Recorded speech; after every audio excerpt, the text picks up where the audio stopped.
Crying Reynolds just dropped his motion to dismiss because he wants to be let out from Baldoni's lawsuit. He says they don't make a proper argument for how he defamed Baldoni and that he shouldn't be part of the case, which is quite fascinating to be honest. But through it all, his claims are so odd. One, he says calling Baldoni a sexual predator is an opinion and he should not be punished for it because it's the same as calling someone a crook or the face of evil. But the difference is whenever you hear predator, we all know what that means. It means Jeffrey Dahmer, Ted Bundy, etc. A crook is different and calling someone the face of evil is unquantifiable. No one is going to really think too much about it. But predator is so huge. He denies that he caused Baldoni to be dropped from WME with those predator claims, which of course we know is false after Ari Emanuel's damning Freakonomics broadcast. Then he goes on to double down and say that even though it is an opinion, it is true that Baldoni is an predator and Baldoni himself has been confessing to it this whole time. So this is what this reveals about Ryan Reynolds. He's such a paper-thin man. He's so empty inside and this entire motion to dismiss really shows this. He's essentially an empty tin and cannot wrap his mind around self-reflection and the desire to improve oneself because he kept quoting Baldoni's TED Talks and YouTube videos about how he was reflecting on the normal bad things he had done and how he seeks to improve on himself.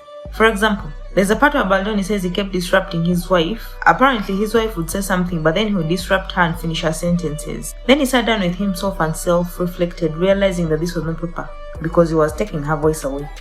Reynolds calls that mistreating women. He says that Baldoni has a history of mistreating women and is a predator.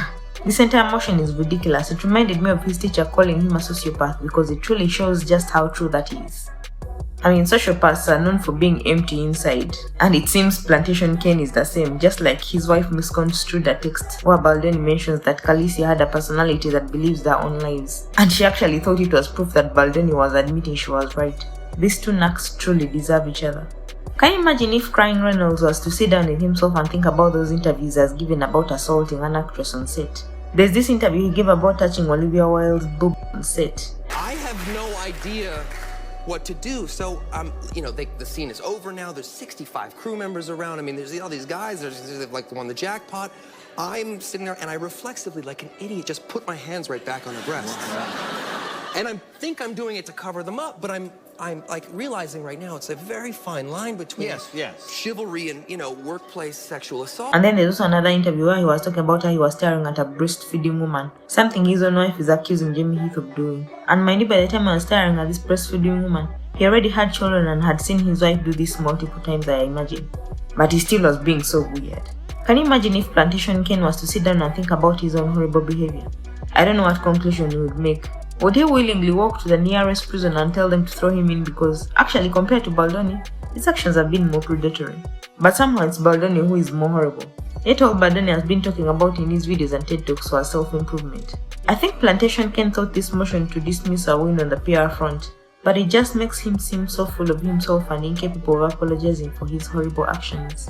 And in fact, he's not supposed to mention Baldoni's TED Talks and videos according to Ask Two Lawyers. They know the law better and they say he's supposed to only mention relevant things from Baldoni's first amended complaint, which is the point of his motion to dismiss. So almost everything in his motion is irrelevant. He probably put it in there to win on the PR front, but there's no member of the public who is going to think that Baldoni is confessing to being a predator from his YouTube videos. That's obvious to any human being who is not as paper thin as Ryan Reynolds.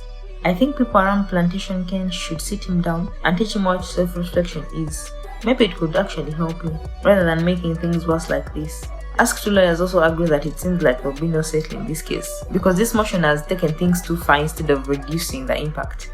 Plantation Ken and Khaleesi are not apologizing and it doesn't look like they even want to apologize. They're instead smearing him even more than they had before. So it seems we're going to get a trial. I would really love to see Ryan Reynolds put on the stand and really questioned about those statements he made about groping Olivia Wilde. I would really love for that to happen. Based on this motion to dismiss, it seems like we will actually get to hear Taylor Swift talk about her part in bullying Baldoni under oath. So guys, let's rejoice. It would be such a blow to Taylor Swift fans though, but I've personally always been a bit skeptical of her.